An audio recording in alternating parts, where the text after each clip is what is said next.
Bismillahirrahmanirrahim. Assalamualaikum warahmatullahi wabarakatuh.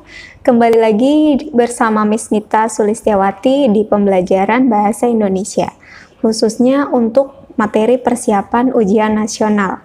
Kali ini, Miss Nita akan membahas materi ujian nasional, yaitu di materi membaca sastra. Membaca sastra merupakan salah satu pembelajaran yang ada di sekolah. Salah satu cara untuk meningkatkan minat membaca pada usia anak sekolah yaitu dengan cara menggunakan sebuah karya, misalnya seperti cerpen, dongeng, kemudian masih banyak karya sastra lainnya. Selain karena sastra bersifat serta berfungsi menghibur dan mendidik, dalam sastra juga terdapat kata-kata, gambar, simbol, dan lambang yang menarik yang tentunya juga dapat meningkatkan minat baca pada anak. Selain itu, sastra juga berfungsi untuk mengembangkan imajinasi serta wawasan pada anak. Dengan demikian, anak akan merasa senang serta antusias dalam mengikuti pembelajaran membaca di sekolahnya. Yuk kita simak pembahasan mengenai materi membaca sastra. Oke, tadi Miss Nita sudah menyebutkan bahwa contoh dari karya sastra yang akan kita bahas adalah cerpen dan fabel. Nah, cerpen di sini merupakan karya sastra yang berbentuk fiksi. Sesuai namanya, cerpen itu kependekan dari cerita pendek. Akan tetapi, ukuran panjang pendek cerita memang tidak ada aturan yang pasti ya. Nah, tidak ada satu kesepakatan di antara pengarang dan para ahli tentang ukuran panjang pendek dari cerita tersebut. Kemudian, untuk fabel ini disebut juga sebagai dongeng. Nah, fabel ini adalah salah satu dongeng yang menampilkan binatang sebagai tokoh utamanya. Nah, baik dalam cerpen maupun fabel itu kadang-kadang terkandung kata yang maknanya sulit dipahami atau memiliki sinonim kata. Makna kata tersebut dapat dicari atau sinonimnya dalam Kamus Besar Bahasa Indonesia. Selain itu, dalam cerpen atau fabel mengandung makna tersurat. Makna tersurat berarti makna yang sudah dicantumkan dalam cerita. Oke teman-teman, sekarang kita lihat contoh dari kutipan cerpen yang ada di layar ini ya. Nah, di sini Miss Nita sudah jelaskan di awal bahwa untuk mengerjakan soal bahasa Indonesia itu kita harus membaca terlebih dahulu soal atau pertanyaannya. Nah, adapun pertanyaan dari soal ini adalah kata bercetak miring tersebut mengandung makna apa? Oke, kita bisa langsung melihat atau membaca keseluruhan dari teks yang ada di sini ya. Kita menemukan kata yang bercetak miring. Nah, di sini ternyata kata yang bercetak miring itu adalah kata kedai. Kita baca dulu ya. Sebuah mobil berplat nomor merah berhenti pas di depan kedai kasur Alin.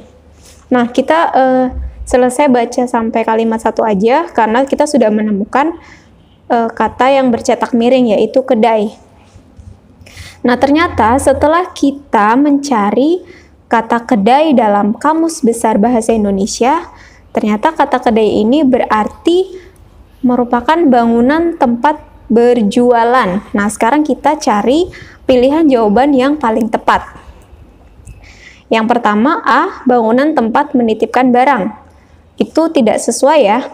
Yang kedua, B, bangunan tempat memproduksi barang. Itu pun belum sesuai. Nah, sekarang yang C, bangunan tempat berjualan.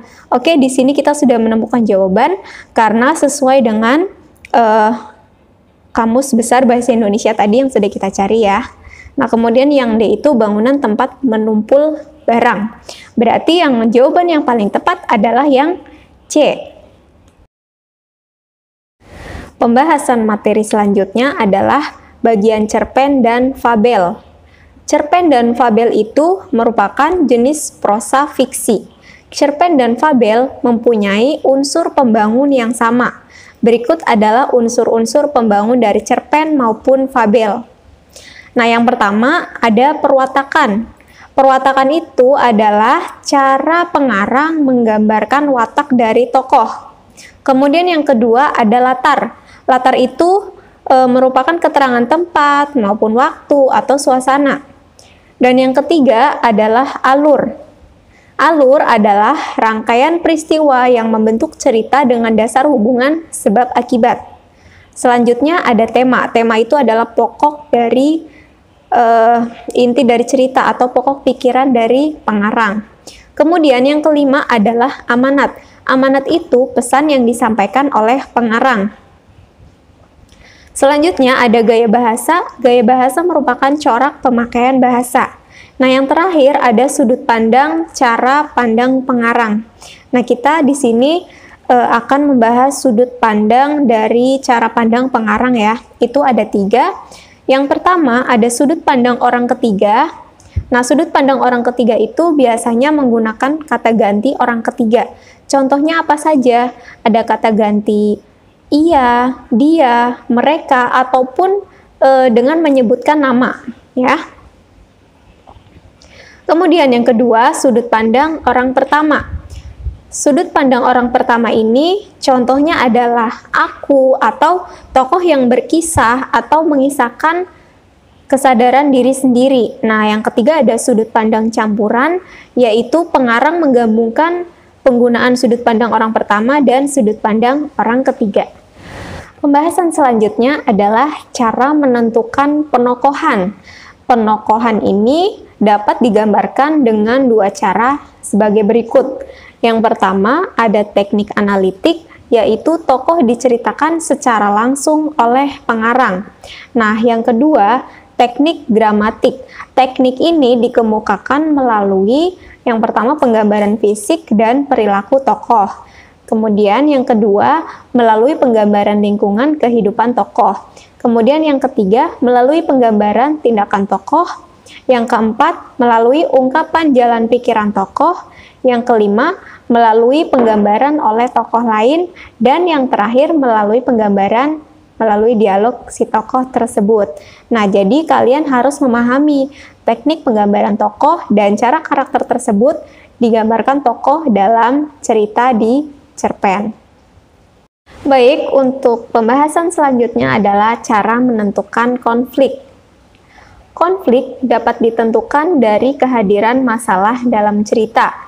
Berbagai perbedaan antar tokoh menjadi masalah yang menimbulkan konflik antar pelaku. Masalah tersebut membuat cerita menjadi hidup. Nah, berikut mari kita simak contoh soalnya ya. Di sini, Miss Nita sudah punya 2 contoh soal. Nah, kita baca dulu pertanyaannya. Yang pertama, latar waktu pada kutipan cerpen tersebut adalah. Nah, yang kedua, bukti tokoh Diva sebagai orang yang sabar terdapat pada kalimat nomor. Nah, sekarang kita baca kalimatnya ya. Mana yang menunjukkan latar waktu, mana yang menunjukkan bahwa Diva itu adalah orang yang sabar. Kita akan lihat teksnya ya. Pada waktu istirahat sekolah, Diva bersama kedua temannya, Andi dan Riva, berjalan menuju kantin. Kalimat kedua, sesampainya di kantin, Diva seperti biasanya membeli jajanan. Nah, dari kalimat yang pertama ini, sudah kita ketahui bahwa waktu istirahat adalah waktu siang hari, ya. Nggak mungkin istirahat sekolah itu malam hari. Berarti kita sudah menemukan jawaban dari nomor 1. Nah, kemudian kita baca kalimat berikutnya, yaitu kalimat nomor 3. Diva tidak sempat berpikir akan keputusan yang dibuatnya kemarin. Kemudian kalimat nomor 4, Diva diingatkan oleh Riva dan menurutinya. Hati riuh sedang menggelayuti hatinya.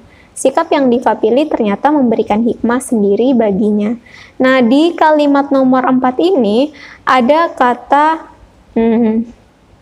Diva diingatkan oleh Riva dan menurutinya. Berarti Diva ini ditunjukkan ketika ia menuruti kata Riva. Nah, berarti di situ sudah menunjukkan sifat dari kesabaran Diva ya, karena di sini kesabaran itu ternyata memberikan hikmah tersendiri baginya. Ada di penjelasan kalimat nomor 6. Berarti jawaban untuk nomor 2 ini adalah kalimat yang nomor 4. Oke, untuk contoh soal tadi sudah kita temukan jawabannya.